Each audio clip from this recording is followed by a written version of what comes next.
There's this consumer that tends to have a somewhat abstract representation of the benefits or needs that they look for. On the other hand, there's the firm that knows more about the features of the products and hopefully how these features translate into benefits that consumers look for. And the communication has to take place between those two. And some really interesting findings are popping up there, I think. For example, there's some work by Ulrich and colleagues that in the area of mass customization has shown that experts are much better at translating these benefits into needs. On the other hand, if you look at the firms are maybe typically not so good at defining the needs perfectly. Consumers are good at that. But firms are good at connecting solutions to needs. So if in generating new ideas, that's really an area where there's a lot of opportunity to bring together consumer expertise and firm expertise. Some recent research that I've been doing with a PhD student builds on construal level theory, which is a psychological theory that shows that if people think of more abstract or future-oriented events, they also think of the products more in terms of the benefits that they look for. So what we find is that if you talk about a future consumption situation, it's much more effective to talk in terms of benefits. Whereas if you talk about a very concrete, maybe right now kind of consumption situation, typically attribute communication is more effective. We found a clear crossover between the case where we looked at travel time horizons and talking about travel trips in terms of benefits or attributes. So if you look for a trip tomorrow, you're more likely to look for the price. If you look for a trip maybe 20 years from now, or say 1 year even from now, you're more likely to think in terms of maybe goals that you'll have with the travel. And this, of course, has strong implications for the way in which gateways to product space should be designed. So after we've sort of gone through this preference elicitation process, and there is maybe a feel of or an understanding of what consumers like, the next step is to look at the decisions that consumers actually make in these different types of environments. And there I'd like to make a split between the decision process with recommendations and the decision process with mass customization, because they're typically different choice environments. One important feature of recommendations is that they present you with very good products. That's a clear benefit because the probability of choosing a poor product is very low. But as a consequence, somewhat paradoxically, the choices that you have to make may actually get harder. Think of the case where you have to choose between a product that's very good and a product that's not so good, which you might find maybe if you compare two stores. There's a clear discount and there's the regular price. However, with recommendations, typically what you'll get is one product that's very good and another product that's also very good. And this makes decisions more complicated. The closer products get in terms of the utility or the value, the harder the decision becomes.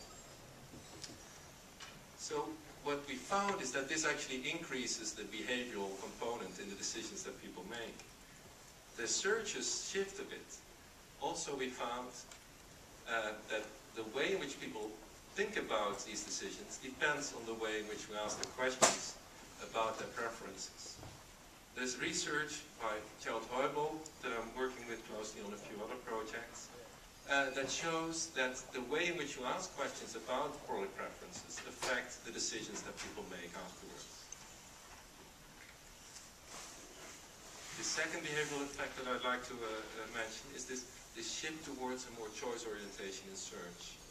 Like I said, if products become more similar, maybe you're not searching so much, but you're choosing more between products. So what we find there, which is quite interesting I think, is that there's a reversal in the way in which people respond to the variation in the products that they see. Typically in search scenarios, if there's a lot of variation in the products that you see, that should mean that you should continue searching for a very long time. Because more variation means that you're more likely to find a very good product if you continue to search. However, what we find with recommendations, offering more variation in the quality of products actually ends the search sooner.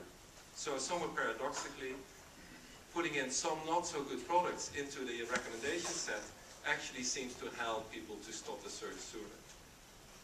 Now, I'm not saying you should recommend poor products necessarily, but this does show that if you give recommendations to consumers, maybe finding some way to help them to make a decision may actually support decision making quite strongly. So the second area of decision making after recommendations that I'd like to look at is consumer decisions with mass customization. There too there's some interesting work. Also a lot of work by Nick Franke and Martin Schreier in this area, where I think they really study different interfaces and find some interesting effects. Overall, of course, in a lot of these cases, there's a balance between complexity and utility. On the one hand, you want to find a way to find that perfect match for the individual. On the other hand, you have to be realistic and not require consumers to spend ages and ages finding the best possible product.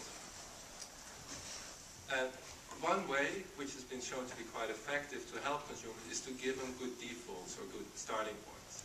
And this is a bit broader actually than mass customization. Work by Dan Goldstein and Eric Johnson and his colleagues shows that, for example, in the area of organ donation, it matters quite a lot what's the default mode of organ donation. There are a lot of countries where organ donation is voluntary and you have to register. That means you have to go through an effort to register for organ donation. And guess what? These countries have a lot lower level of organ donation than other countries, where the default is that everybody is an organ donor unless they deregister.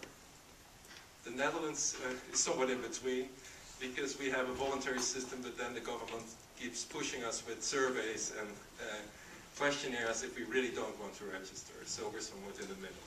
But that shows the power of default. You can sort of bring people up from the default, but the default is a natural starting point. And that also applies in mass customization. If you can give people a starting point in mass customization that's already really close to their preferences, that's really supportive. So finally, so in the decision process, we've looked at first understanding consumer preferences, preference elicitation. Then we've looked at two types of decisions, the recommendation case and the mass customization case. But now I'd like to look at sort of the final step, or maybe the first step, if you will. Will people actually use these kinds of interfaces? The adoption of the process. And I'm not so much speaking of the adoption of the products per se, but the adoption of the gateway to the product, if you will.